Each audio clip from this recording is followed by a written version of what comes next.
Hallelujah.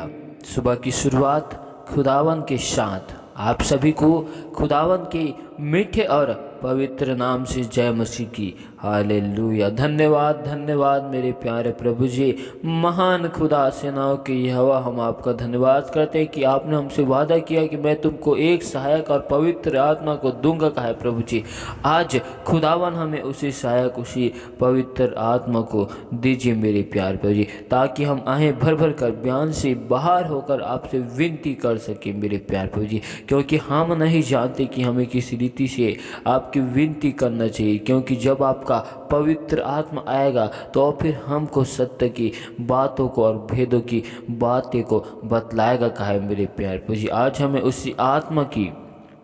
उसी पवित्र आत्मा की सहायक की जरूरत है प्रभु जी। आज हमें दीजिए मेरे प्यार प्रभु जी। पिता परमेश्वर, हम पर दया कर अनुग्रह कर, हम अपने आप को आपके बलवंत और पवित्र हाथों में सौंपते हुए आपके लहू की बाढ़ में कवर करते ओ खुदावन, हमारे मन के विचारों में, सोचों में, ख्यालों में, ख्वाबों में कब्जा कर और अपने लहू से धोकर शुद्ध और पवित्र कर मेरे प्यार प्रभु जी। पिता परमेश्वर, आपके वचन कलाम की ओर जाते आप मुझ में से होकर बोल और बातचीत कर।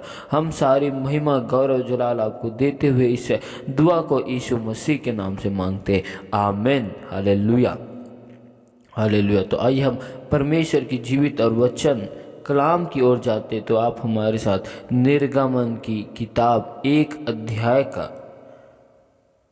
15 आयत से देखते हैं। हालेलुया। हारून के समय में राजा ने इब्री लड़कों को मारने के लिए आज्ञा निकाला था कि नहीं। हम इस बात को आज वचन के अनुसार देखते हैं। Hallelujah hallelujah. तो आइए हम परमेश्वर के वचन कलाम की ओर जाते हैं। 1 अध्याय निर्गमन का 15 आयत को देखते हैं। सिप्रा और पूवा नामक 2 इब्री भाइयों को मिस्र के राजा ने आज्ञा दी। हालेलुया। परमेश्वर का वचन और कलाम कहता है कि मिस्र के राजा फिरौन ने सिप्रा और पूवा नामक 2 भाइयों को मिस्र के राजा ने आज्ञा दिया कि जब इब्री स्त्रियों को बच्चा हो जाए और यदि उनका बेटा हो तो उसको मार डालना, और यदि बेटी हो तो उसे जीवित रहने के लिए छोड़ देना। हालेलुया। और हम 17 आयत में देखते, परंतु वे धाइया परमेश्वर का भय मानती थी, इसलिए मिस्र की राजा की आज्ञा न मानकर लड़कों को जीवित छोड़ देती थी। हालेलुया। जब फिरौन के राजा ने इजरायली लोगों को मिस्र की देश में बढ़ते हुए देखा तो फिरौन के राजा ने उन इजरायलियों को दुख दिया, उन इजरायलियों के साथ बुरा व्यवहार किया और उन इजरायलियों के साथ यहाँ तक कि उनके वंश में अगर बेटे उत्पन्न होते तो उनको वो मरवा देते थे। हालेलुया। और जिस धाइयों को फिरौन ने आज्ञा दी थी वही धाइया परमेश्वर का भय मानती थी। हालेलुया। इसलिए उन्होंने राजा की आज्ञा को न मानकर लड़कों को जीवित छोड़ दी थी, क्योंकि उनका कहने का अर्थ था कि हम मनुष्य की आज्ञा से बढ़कर यदि परमेश्वर की आज्ञा को हम माने तो अवश्य है कि हमारा परमेश्वर यहोवा हमको स्वर्ग में बड़ा अभिषेक, बड़ा प्रतिफल को देगा। हालेलुया। इसीलिए ये धाइयों लोग परमेश्वर का भय मानती थी और इब्री लड़कों को जीवित छोड़ देती थी। हालेलुया। और हम आगे आयत में देखते 18-19 में, तब मिस्र की राजा ने उनको बुलवाकर पूछा, तुम जो लड़कों को जीवित छोड़ देती हो तो ऐसा क्यों करती हो? हालेलुया।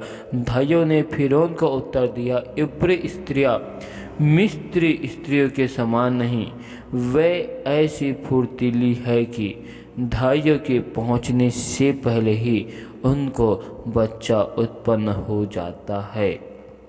Hallelujah, hallelujah. इब्री जो स्त्री थी वो वहाँ मिस्र की स्त्रियों से अधिक फुर्तीली और सामर्थ्य थी।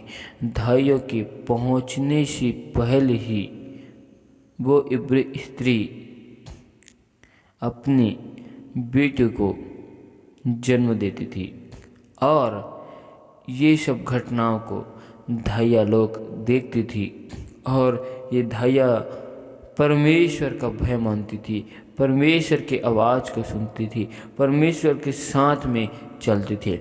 इसी वजह से ये लोग इब्री लड़कों को छोड़ देती थी और यह बात फिरौन के राजा को पता चल गया।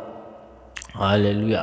तो भाइयों ने फिरौन के सम्मुख जाकर उनको जवाब दिया कि इब्री स्त्री लोग मिस्र की स्त्रियों से अत्यधिक फुर्तीली व सामर्थी होती है। हालेलुया। और हम आगे आयत में देखते 20 और 21 में, इसलिए परमेश्वर ने धाइयों के साथ भलाई की और वे लोग बढ़कर बहुत सामर्थी हो गए। और हम आगे 21 में देखते हैं, इसलिए कि धाइया परमेश्वर का भय मानती थी, उसने उनके घर बसाए। हालेलुया। तब फिरौन ने अपनी सारी प्रजा के लोगों को आदेश दी कि इब्रियों के जितने बेटे उत्पन्न हों उन सबों को तुम नील नदी में डाल देना और सब बेटियों को जीवित रहने देना। हालेलुया। जब राजा ने देखा कि हमारे मिस्र में इब्री लोग इजरायली लोगों की संख्या निरंतर बढ़ते ही जा रही है, उस वक्त केवल फिरौन राजा ने अपने भाइयों को ही आदेश दिया था कि इब्री में से किसी के भी बेटे उत्पन्न हो तो उनको मार डालना, लेकिन धाइया लोग परमेश्वर का भय मानती थी, इसलिए धाइये लोग इब्री लड़कों को जीवित रहने के लिए छोड़ देती थी। लेकिन यह बात राजा को मालूम हो गया और राजा ने अपने नगर में अपने लोगों के बीच में एक ऐसा आदेश निकाला कि कहा, अगर तुम इब्रियों में से जितने को बेटे उत्पन्न होते हुए यदि तुम में से कोई भी देखे तो फिर तुम उसे नील नदी में डाल देना। Hallelujah, hallelujah. हम 22 आयत में इसे देखते हैं। हालेलुया। लेकिन जब हारून के समय में राजा ने आज्ञा को निकाला था लड़कों को मारने के लिए, लेकिन उस वक्त राजा ने केवल अपने भाइयों को ही आदेश दिया था और उसी वक्त मूसा उत्पन्न हुआ। और जब मूसा को भाइयों ने जीवित छोड़ दिया और उन भाइयों ने और अनेक इब्री लड़कों को जीवित छोड़ा होगा।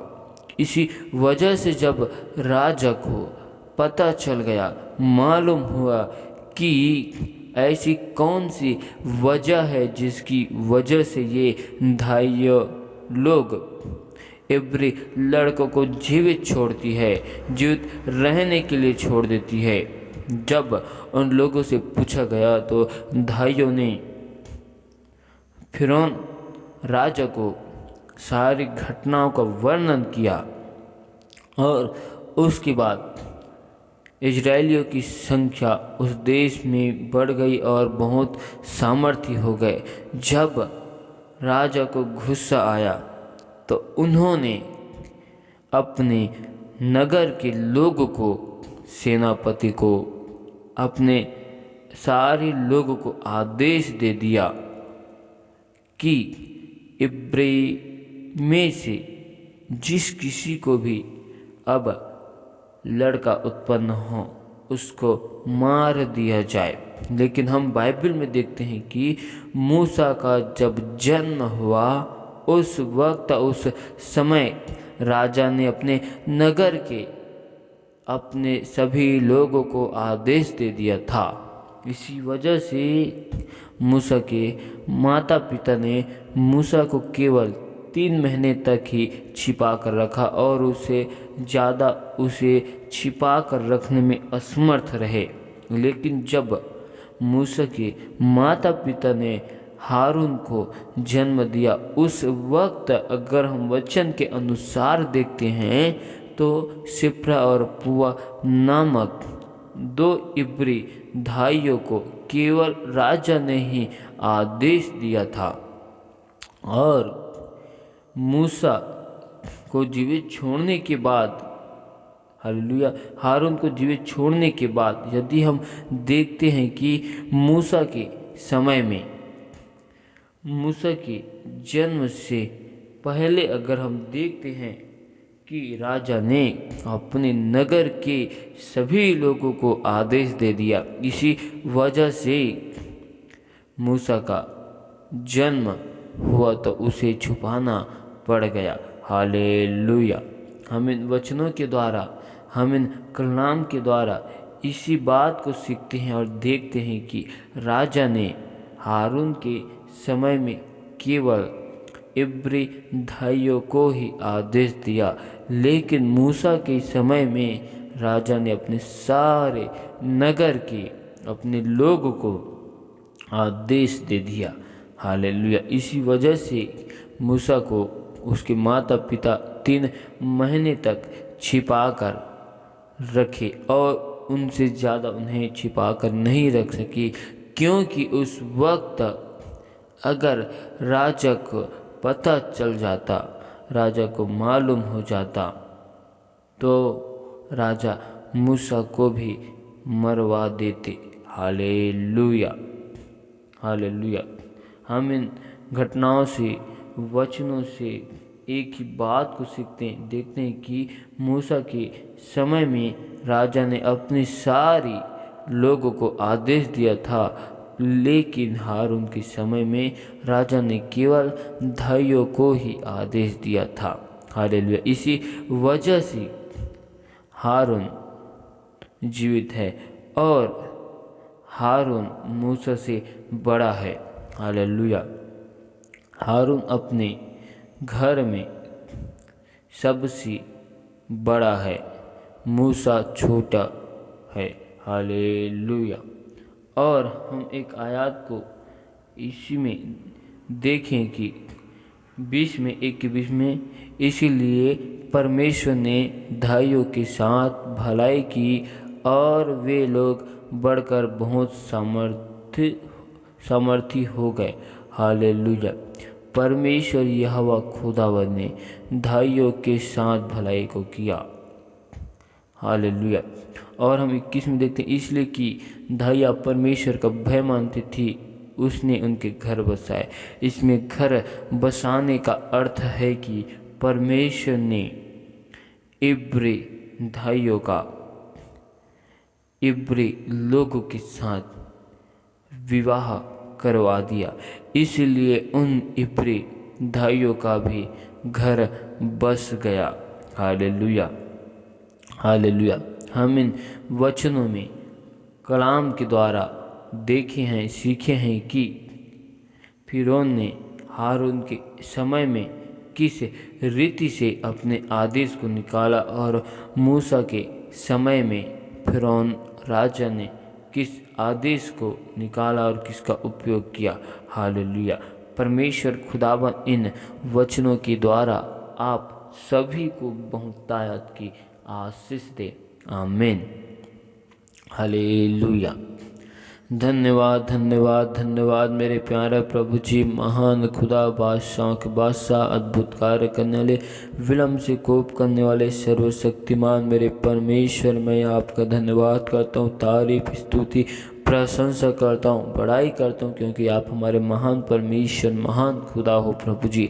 पिता परमेश्वर, एक बार फिर हम आपकी हजूरी, आपके निकट में आते मेरे प्यारे प्रभु जी, हमारे मन के विचारों में, सोचों में, ख्यालों में, ख्वाबों में कब्जा करे, अपने लहू से धोकर शुद्ध और पवित्र कर। अब तक जाने अनजाने भूल चुक में हम सभी से जो गुनाह, पाप, अपराध है प्रभु जी, उन सारे गुनाहों को, पापों को, अपराधों को आप हमारे क्षमा करें मेरे प्यारे प्रभु जी, और अपने लहू से धोकर हमको शुद्ध और पवित्र कर, क्योंकि तू हमारे महान खुदा और महान परमेश्वर हो, अद्भुत कार्य करने वाले, विलम्ब से कोप करने वाले, सर्वशक्तिमान मेरे परमेश्वर हो।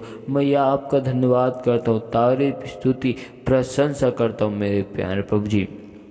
पिता परमेश्वर, हम पर दया कर, अनुग्रह कर, क्योंकि आप राजा अनुग्रहकारी, विलम्ब से कोप करने वाले, सर्वशक्तिमान मेरे परमेश्वर हो। आप राजा मुक्तिदाता मेरे परमेश्वर हो, आप शांति के राजकुमार हो। आज हर एक भाई बहनों के लिए दुआ करता हूँ प्रभु जी, हर एक भाई बहनों के जीवन में जो समस्या, विपत्ति, बाधा है प्रभु जी, उनके जीवन से सारी समस्या, विपत्ति, बाधा है खुदाबंद के सामर्थ्य नाम से दूर किया जाए प्रभु जी। उनके जीवनों में अपरंपार की आशीष की घोषणा करता हूँ प्रभु जी, उनके जीवनों में, उनके घर परिवार में सुख शांति की आशीष की घोषणा करता हूँ प्रभु जी। हर एक भाई बहनों के हाथ के कामकाजों में आपकी अपरंपार की आशीष की घोषणा करता हूँ प्रभु जी। और खुदावन, सभी लोग एक मन, एक चित होकर आपके नाम की महिमा और आपके नाम की सेवा करने पाए। पिता परमेश्वर, खुदाबंद खुदा यीशु मसीह, दया कर, अनुग्रह कर, हमारे मन के विचारों में, सोचों में, ख्यालों में, ख्वाबों में कब्जा करें, अपने लहू से धोकर शुद्ध और पवित्र कर। प्यारे प्रभु जी, हर एक भाई बहनों के आने जाने में आपकी अग्नि में स्वर्गदूतों की पहरा को लगाता हूँ प्रभु जी। दया कर, अनुग्रह कर प्रभु जी, हर एक के हाथ के कामकाजों में आपकी बहुतायत की आशीष की घोषणा करता हूँ। हर एक की कमी घटी को आप अपने स्वर्गीय भंडार से पूरी करना मेरे प्यारे प्रभु जी। पिता परमेश्वर, जिन भी भाई बहनों ने विश्वास के साथ हमको विनती, निवेदन, रिक्वेस्ट दिया है, सारे लोगों को तेरे बलवंत पवित्र हाथ में सौंपते, आपके लहू की बाड़ा में कवर करते मेरे प्यारे प्रभु जी। हर एक के जीवनों में आपके अपरंपार की आशीष की घोषणा करते मेरे प्यारे प्रभु जी। उनके जीवन में अद्भुत से अद्भुत कार्य यीशु के नाम से होने पाए मेरे प्यारे प्रभु जी। हर एक लोग राज्य आपकी पवित्र आत्मा की सामर्थ्य में बढ़ने वाले बन जाए मेरे प्यारे प्रभु जी। हर एक लोग राजा आपके वचन में, कलाम में स्थिर किए जाए मेरे प्यारे प्रभु जी। हर एक उलझाने वाली और हर एक भटकाने वाली, भरमाने वाली तमाम अंधकार की शक्तियों को हर एक भाई बहनों के जीवन से मैं दूर करता हूँ मेरे प्यारे प्रभु जी। पिता परमेश्वर, पूर्वजों के सारे श्राप, पूर्वजों के सारे बंधनों को यहोवा परमेश्वर की आग से मैं तोड़ता हूँ, जलाता हूँ मेरे प्यार प्रभु जी। और खुदावंद, दया कर, अनुग्रह कर मेरे प्यार प्रभु जी। पिता परमेश्वर, आप शांति के राजकुमार हो, शांति के दाता हो प्यारे प्रभु जी। हर एक भाई बहनों के जीवन में आपकी अपरंपार की आशीष की घोषणा करता हूँ। आपने व्यवस्था विवरण के 28 अध्याय में जो आशीष वचनों को लिखे हैं, उन आशीष वचनों को खुदाबंद के सामर्थ्य नाम से हर एक भाई बहनों को दीजिए मेरे प्यारे प्रभु जी। उन आशीष वचनों के द्वारा हर एक भाई बहन का जीवन बदल जाए मेरे प्यारे प्रभु जी। दया कर, अनुग्रह कर, क्योंकि आप अनुग्रहकारी, विलम्ब से कोप करने वाले मेरे सर्वशक्तिमान परमेश्वर हो। दया के आप मेरे सागर हो, आप करुणा के सागर हो, आप महान परमेश्वर हो, आप सच्चे खुदावंद खुदा हो मेरे प्यारे प्रभु जी। हालेलुया। सेनाओं की यहोवा, खुदावंद खुदा, बादशाहों के बादशाह यहोवा परमेश्वर, मुझ पर दया कर, अनुग्रह कर। सेनाओं की यहोवा, हम आपका धन्यवाद करते हैं आज के दिन के लिए, सुंदर समय के लिए प्रभु जी। हम सारी आदर, महिमा, गौरव, जलाल आपको देते हुए इस दुआ को, विनती को यीशु मसीह के सामर्थ्य नाम से मांगते, सुन और स्वर्ग के राज्य में ग्रहण कर। आमीन।